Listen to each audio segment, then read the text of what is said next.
down at a building. I'll do my first vertical line first. That's where my eyes are. I'm looking down at this. That's the corner. We'll say that that vanishing point's there and that vanishing point's there. Looking down at this building. Now, 3 sets of lines. The ones that go off to the right, the ones that go off to the left,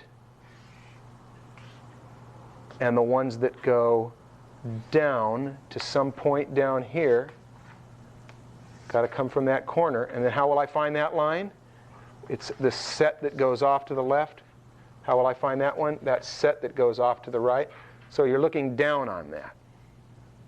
Now let's do one where we're looking up on it. Same thing. Let's put it up over our eyes like that. That's that corner that's facing me. We've got a line that's going to go down like that and like that. Let's say they go that far. We've got to find where the other ones, one that goes off to the right, one that goes off to the left. We found the underside of that cube, and there'll be one point right there. Let's make it up there. Make it point up there. Make it point up there. Where are you going to find the hidden ones? Goes off. There's only 3 sets of lines. The ones that go to that point, and the ones that go to this point, and the ones that go to this point. 3 vanishing points. Now let's say that we're going to have one right in the middle at our eye level. And what's it going to do? Well, you couldn't do that one as 3-point unless you were to bend it, which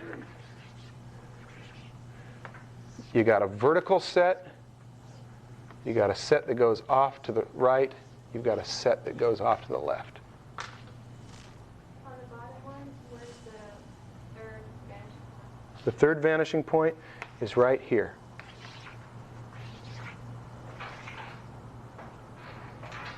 Because these lines are now going away from us. See, we're assuming this is a big skyscraper. Or, if it's boxes, we're right up close on them. See, this box doesn't do that to me, but if I go like that, oh, I'm getting right up close, I'm looking down on it, and so something like that happens. But if you're working on a drawing that's you're so close to it that the lines are so far off, that you need a huge pull. Oh, okay. In other words, your vanishing points are so far off the page. Yeah, you can't. There's a number of ways to solve that. Work small and then blow it up on a copy machine, or grid it up. That's what they used to do in the Renaissance. They do work small so they could have their vanishing points right there, and then grid it and blow it up bigger. That's one way to solve it. Another way to solve it is the way I do it often is if I'm working too big, I put a little thumbtack on the wall and run string. And I can just do points like that, run string, and I'll find the big basic shapes. There's also a way you can rig up a T-square so that it's offset, so that the middle, you unscrew the blade from the T-square and make it so that the middle is right there, and then you can run an arc with that string. In other words, you've got that string there, you run an arc that's going to go like that, and then if you take that T-square and flip it over, I'm confused because I'm doing it backward. You make it so that the T-square will always point if the middle of it's right there. If the blade is right there, the T-square will always point to this point. That's a little more complex. I've done it because I've needed to do it at times. There's a number of different ways. The best one is work small and blow it up. What were you going to say, Dwayne? Very similar to that. You're starting from scratch, not looking at a photograph and not looking at real life, and you want to draw a box. Where do you select the vanishing points? Where do you select? That is the best question you could ask. Because that is the one thing I didn't deal with tonight, and I knew someone would ask it that's right on top of it.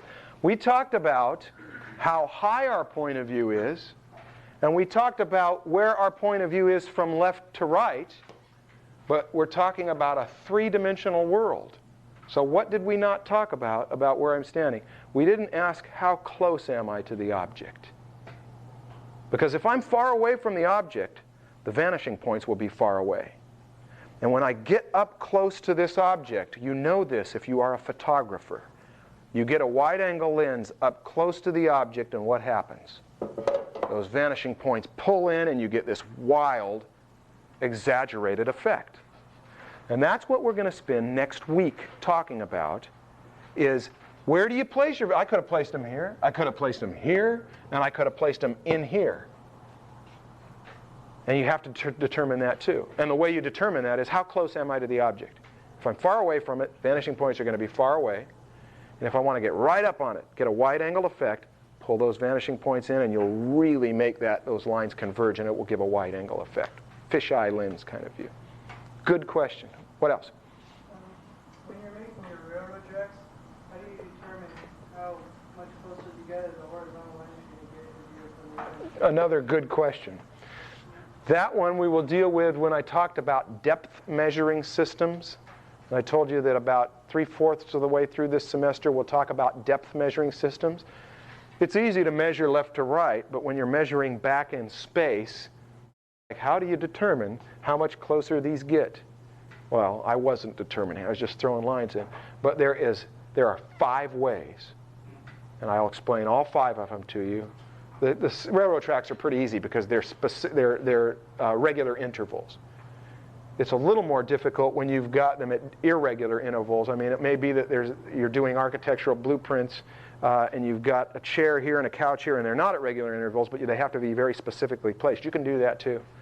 When I show you the trick, you'll see it's pretty easy when you know how. But it takes about a half hour to explain, 20 minutes, half hour. Good question, though. There's a way. We haven't got to it yet. Anything else? Go ahead, David. There's really no such thing as a two-point perspective when you're dealing with three-dimensional objects. Isn't everything pretty much 3 points? Okay, yeah, it's kind of philosophical, though. For practical purposes, there is such a thing as two-point perspective. In reality, no, there's no such thing. We're simplifying so that we can draw. Yeah, you're right. Technically, it's the only way I can think of that you would get real two-point perspective is a sugar cube. Because a sugar cube, the distance from the top, the vertical lines, the distance from the top one down to the bottom one is so small that it's not even the size of your eyeball, and so it's not going to really converge. Right? But if you get a big box that your stereo or your screen for your computer came in, you know, that's 2 feet from this corner to that corner down there, and you're going to get convergence even if it's minuscule.